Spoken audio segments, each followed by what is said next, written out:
Hi friends, welcome to learn computer Telugu channel. అందరికీ నమస్కారం. నా పేరు Mohan.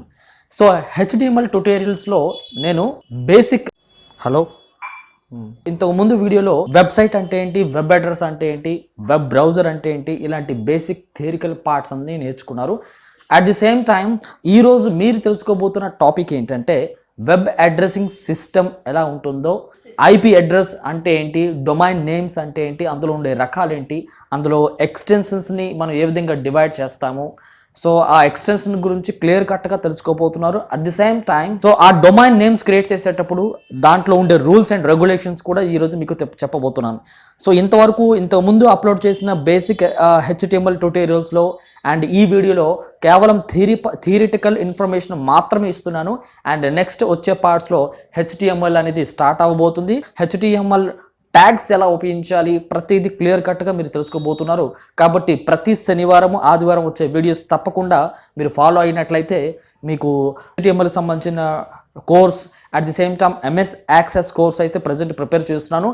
And computer tips and tricks కూడా వస్తూ ఉంటాయి. అప్లోడ్ చేసిన తర్వాత మీకు తెలియాలంటే వెంటనే ఛానల్లో రెడ్ కలర్ సబ్స్క్రైబ్ బటన్ పైన క్లిక్ చేసుకుని పక్కనే కనబడుతున్న బెల్ ఐకాన్ క్లిక్ చేయడం మర్చిపోవద్దు.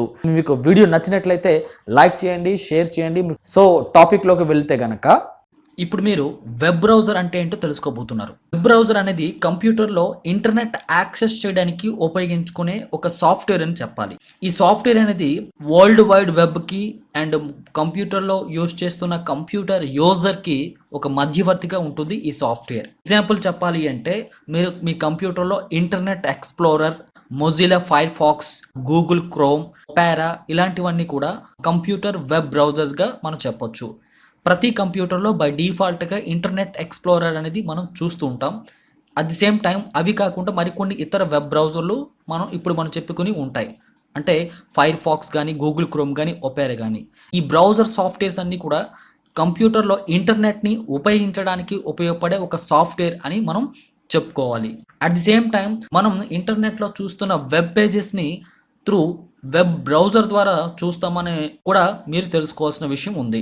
And at the same time ఈ ఇంటర్నెట్ వెబ్ బ్రౌజర్లో మరికొన్ని ఫెసిలిటీస్ ఉన్నాయి. అదేంటంటే మనం ఒకే వెబ్ బ్రౌజర్లో ఒకటి కంటే ఎక్కువ వెబ్సైట్స్ని యాక్సెస్ చేయొచ్చు. దాన్ని మనం మల్టిపుల్ ట్యాబ్స్ అంటాం. ట్యాబ్స్ ఓపెన్ చేసి మనం యాక్సెస్ చేయడానికి అవకాశం అనేది కల్పించబడుతుంది. అలాగే మనం ఇంటర్నెట్ నుంచి డౌన్లోడ్ చేసిన ఏ ఇన్ఫర్మేషన్ అయినా కూడా ఈ వెబ్ బ్రౌజర్ ద్వారా మనకి డౌన్లోడ్ అవుతుంది. అలాగే ఈ వెబ్ బ్రౌజర్లో ఇంకొక బెస్ట్ ఫీచర్స్ ఏంటి అంటే రకరకాల వెబ్సైట్స్లో మనం లాగిన్ అయ్యేటప్పుడు మన యూజర్ నేమ్స్, పాస్వర్డ్స్ ఇస్తూ ఉంటాం. అండ్ వాటిని కూడా మనం పదే ఎంటర్ చేయాల్సిన అవసరం లేకుండా మనం వాటిని సేవ్ చేసుకోవచ్చు వెబ్ బ్రౌజర్లో. అలాగే మనకు వెబ్ బ్రౌజర్లో మనం ఏదైనా డేటా ఎంట్రీ చేసేటప్పుడు ఏదైనా వెబ్సైట్లో స్పెల్లింగ్ మిస్టేక్స్ ఏమన్నా ఉన్నా కూడా ఈ వెబ్ బ్రౌజర్ సహాయంతోనే మనం కరెక్ట్ చేయొచ్చు. అలాగే మనం అడ్వర్టైజ్మెంట్ ఫిల్టరింగ్ చేయటం, పాపప్స్ని బ్లాక్ చేయటం ఇలాంటివన్నీ కూడా మనం వెబ్ బ్రౌజర్లో కూడా చేసుకోవచ్చు. అట్ ది సేమ్ టైం మీరు రెగ్యులర్గా ఉపయోగిస్తున్న వెబ్సైట్స్ ఏవైనా ఉంటే, లేకపోతే మీకు నచ్చిన వెబ్సైట్స్ని బుక్ మార్క్లో సేవ్ చేసుకోవచ్చు కూడా ఈ వెబ్ బ్రౌజర్ ద్వారానే. సో అర్థమైంది కదా ఫ్రెండ్స్, వెబ్ బ్రౌజర్ అంటే మీరు మీ కంప్యూటర్లో ఇంటర్నెట్ యాక్సెస్ చేయడానికి ఉపయోగపడే ఒక సాఫ్ట్వేర్ని మనం వెబ్ బ్రౌజర్ అంటాం. అంటే ఇంటర్నెట్లో మనం ఒక వెబ్సైట్ ఓపెన్ చేయాలంటే ఫస్ట్ ఆఫ్ ఆల్ మీరు ఒక వెబ్ బ్రౌజర్ ఓపెన్ చేసి దాంట్లో వెబ్సైట్ అడ్రస్ టైప్ చేసి అప్పుడు మీకు కావాల్సిన ఇన్ఫర్మేషన్ అనేది మీరు పొందగలుగుతారు. నెక్స్ట్ URL అంటే ఏంటో చూడండి. URL అంటే యూనిఫామ్ రీసోర్స్ లొకేటర్. ఇది ఒక గ్లోబల్ అడ్రస్ అని చెప్పాలి. దేనికంటే వెబ్ డాక్యుమెంట్స్ని ఐడెంటిఫై చేయడానికి. ఇంటర్నెట్లో కొన్ని వందల వేల పేజీస్ ఉంటాయి అండ్ వాటిని మనం ఐడెంటిఫై చేయడానికి ఒక URL అనేది ఉంటుంది. సో URL ద్వారానే ప్రపంచంలో ఉండే వేరు రకాల కొన్ని వందల వేల రకాల వెబ్ డాక్యుమెంట్స్ని మనం కావాల్సినప్పుడు మనం పొందగలుగుతున్నాం. అది ఎలా అంటే త్రూ వెబ్ బ్రౌజర్ ద్వారా అండ్ ఇంటర్నెట్ ద్వారా. URL లేకపోతే మనం ఒక పర్టికులర్ సైట్కి అనేది మనం రీచ్ అవ్వలేము. ఒక వ్యక్తికి ఒక అడ్రస్ ఎలా ఉంటుందో అలాగే ఒక వెబ్ పేజ్కి ఒక అడ్రస్ అనేది ఉంటుంది. ఆ వెబ్సైట్ అడ్రస్ని మనం వెబ్ బ్రౌజర్లో ఎంటర్ చేస్తేనే ఆ వెబ్సైట్లో ఉండే పేజ్ని మనం రీచ్ అయ్యి కావాల్సిన ఇన్ఫర్మేషన్ అనేది చూడగలము అండ్ పొందగలము.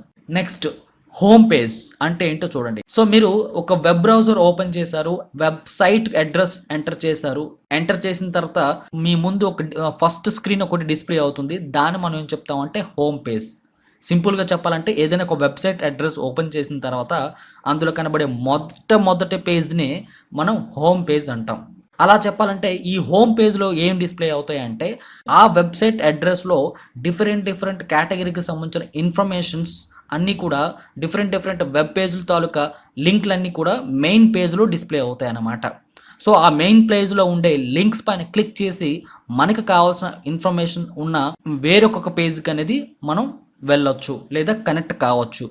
సో ఈ విధంగా డిఫరెంట్ వెబ్ పేజెస్లో ఉండే ఇన్ఫర్మేషన్ అంతా కూడా కలిపి ఒక మెయిన్ పేజ్లో చూపించబడుతుంది. దాన్ని అంటారంటే హోమ్ పేజ్ అంటాం. నెక్స్ట్ వెబ్ పోర్టల్ అంటే ఏంటో చూడండి. వెబ్ పోర్టల్ అంటే ఏంటంటే కొన్ని వెబ్ పేజెస్ కలయిక, అలాగే కొన్ని వెబ్సైట్స్ని రీచ్ అవ్వడానికి ఒక ప్లేస్ ఏదైతే ఉందో దాన్ని మనం ఏం చెప్తాం అంటే వెబ్ పోర్టల్ అంటారు. సింపుల్గా చెప్పాలంటే ఒక పద్ధతి ప్రకారము మనకు కావాల్సిన ఇన్ఫర్మేషన్ అనేది ఒక ప్లేస్లో అరేంజ్ చేయటాన్నే వెబ్ పోర్టల్ అంటారు. ఫర్ ఎగ్జాంపుల్ చూసుకున్నట్లయితే www.epdsap.ap.gov.in అని చెప్పేసి చూడండి. ఈ వెబ్సైట్లో కనుక మనం చూస్తే రేషన్ కార్డు సంబంధించిన ఇన్ఫర్మేషన్, ఇంకా గవర్నమెంట్ సంబంధించిన రకరకాల స్కీమ్స్ అండ్ రిపోర్ట్స్ మనం ఇక్కడ చూడొచ్చు. ఈ విధంగా మనకు కనబడే ఈ ప్లేస్ని పోర్టల్ అంటారు, వెబ్ పోర్టల్. ఈ పోర్టల్లోకి వచ్చి మనకు కావాల్సిన ఇన్ఫర్మేషన్ పొందొచ్చు. అలాగే గవర్నమెంట్ సంబంధించిన మరొక ఎడ్యుకేషనల్ పోర్టల్ ఉంటుంది. At the same time revenue సంబంధించిన మరొక పోర్టల్ ఉంటాయి. ఇలాగ డిఫరెంట్ ప్లేసెస్ అనేవి ఉంటాయి.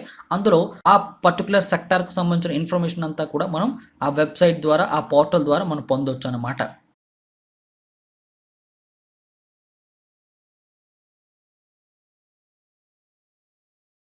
ఫ్రెండ్స్, మీకు అర్థమైంది కదా. ఇంతవరకు మీరు హెచ్టిఎంఎల్ సంబంధించిన బేసిక్ ఫండమెంటల్ ఏవైతే ఉందో దాని గురించి మీరు నెక్స్ట్ వీడియో నుండి హెచ్టిఎంఎల్ ట్యాగ్స్ ఎలా ఉపయోగించాలో మీరు నేర్చుకోబోతున్నారు. కాబట్టి నెక్స్ట్ వచ్చే వీడియోస్ని తప్పకుండా మిస్ కాకూడదు అనుకున్నట్లయితే వెంటనే సబ్స్క్రైబ్ బటన్ పైన క్లిక్ చేసుకుని బెల్ ఐకాన్ యాక్టివేట్ చేసుకోండి. అండ్ మరొక వీడియోలో మీకు మీట్ అవుతాను ఫ్రెండ్స్. అంతవరకు సెలవు తీసుకుంటున్నాను. థ్యాంక్ యూ, నమస్తే, హ్యావ్ ఎ నైస్ డే.